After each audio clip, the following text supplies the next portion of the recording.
If you're wondering where you can see the best Harry Potter spots in London, then you've come to the right place.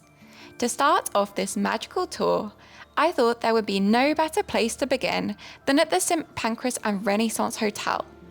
Even though the Hogwarts Express departs from King's Cross, in the movies, the decision was taken to use the St Pancras Hotel as the facade of King's Cross is a little less aesthetically pleasing. If you want to see the real King's Cross, it's luckily just a few minutes walk away. Welcome to the real King's Cross.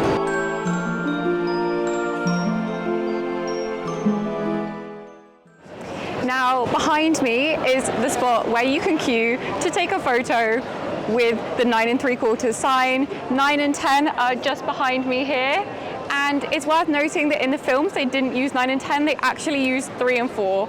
But since there's a lot of ticket barriers in operation and we don't have tickets, we won't be able to show you the actual 3 and 4 apart from far away.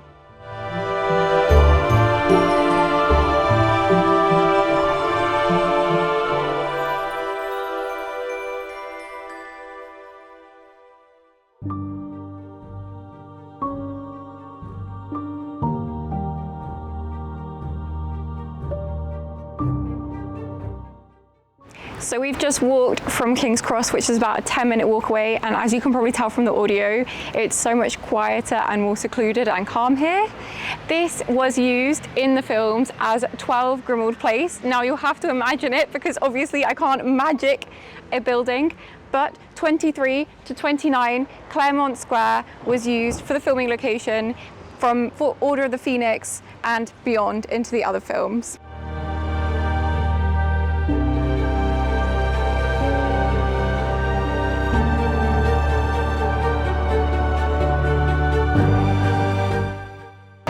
Welcome to Piccadilly Circus.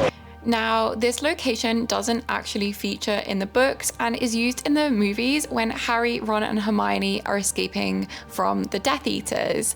Another interesting point about Piccadilly Circus is that it got its name from the fact that Roman circus means round, and a piccadille was a kind of collar worn by gentlemen during the 17th century.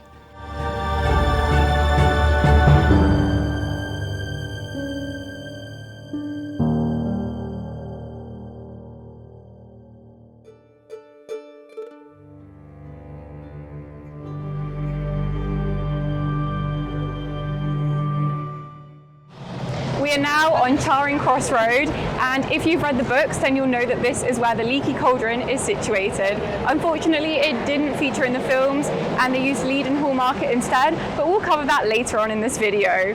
Otherwise, this is a really important spot for Harry Potter heads because just behind me is where the production of The Cursed Child takes place.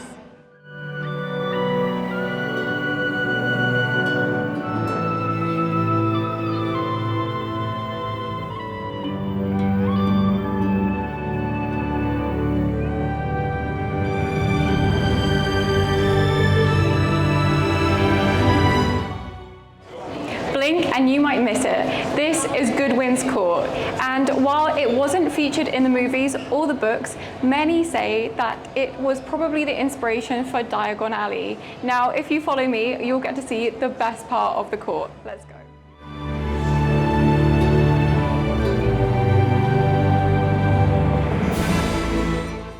And I think we might have just found Hedwig.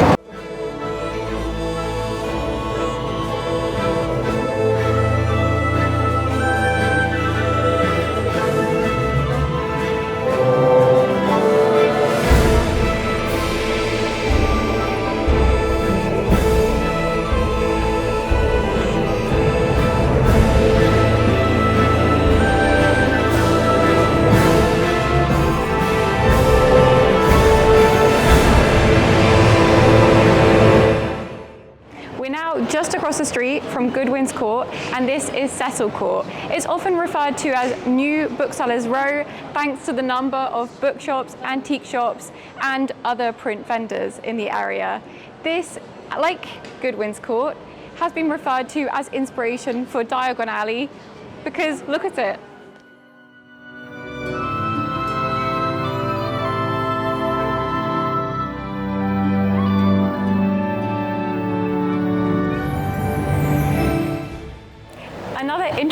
to know about this street is that a young William Mozart actually resided here for a short time at number 9 Cecil Court.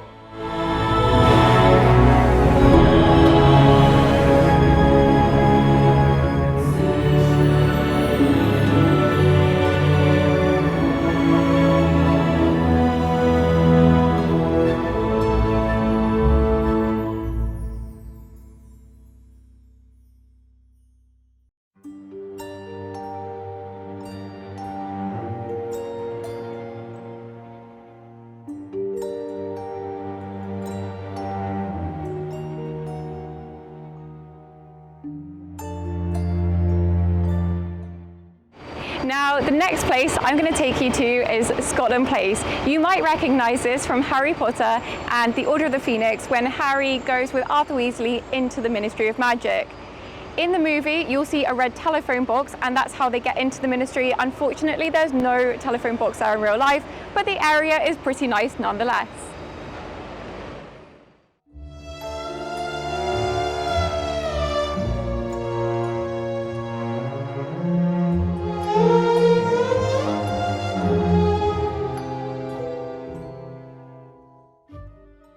We're now walking down Whitehall, and just behind me is one of the most famous addresses in the UK, and that is Downing Street. Now, in the Muggle world, the Prime Minister is the head of the UK, just like in the real world.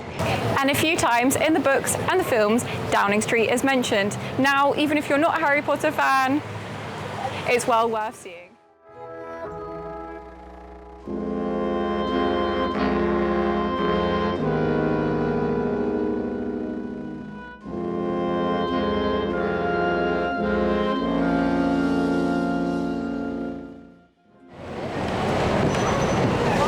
We have just arrived at Westminster Tube station.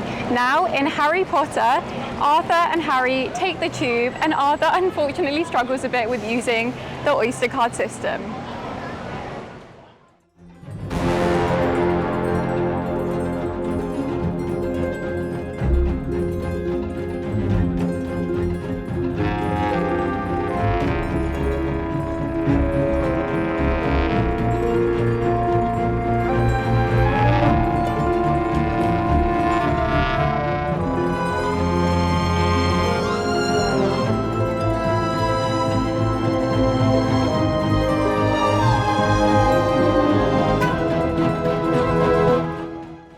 As you can see, we are now in front of Australia House. Now, this is home to the Australian High Commission, but in Harry Potter and the Philosopher's Stone, this was the inspiration for Gringotts.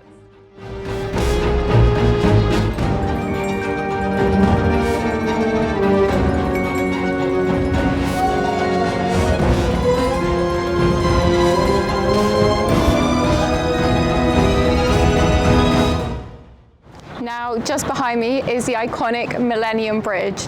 In Harry Potter and the Half-Blood Prince, the bridge was actually known as Brockdale Bridge and was destroyed by the Death Eaters.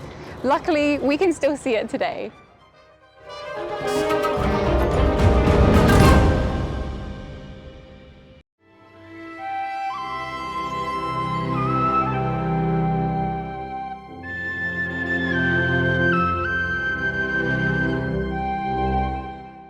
The bridge is famously known as the Wobbly Bridge because it moves a bit, and it connects St Paul's to the Tate Modern behind.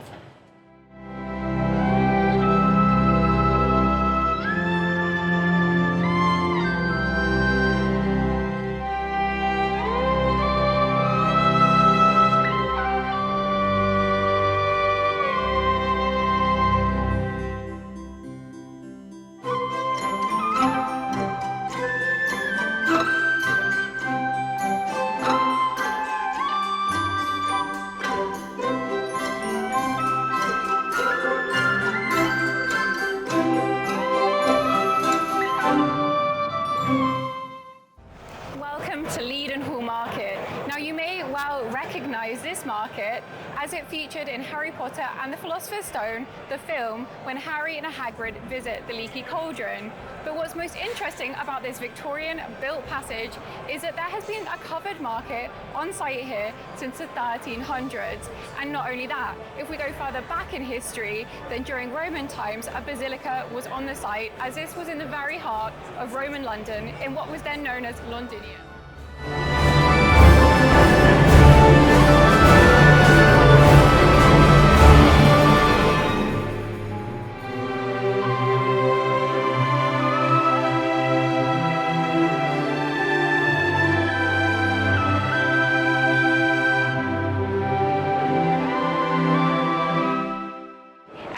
We are in the exact location where the entrance to the Leaky Cauldron was in the Harry Potter movie. In the movie, it was painted black. As you can see, it's now being painted white. It's the same door nonetheless. And now that we're at the end of the video, let's go and indulge in a typical British pastime and head to the pub.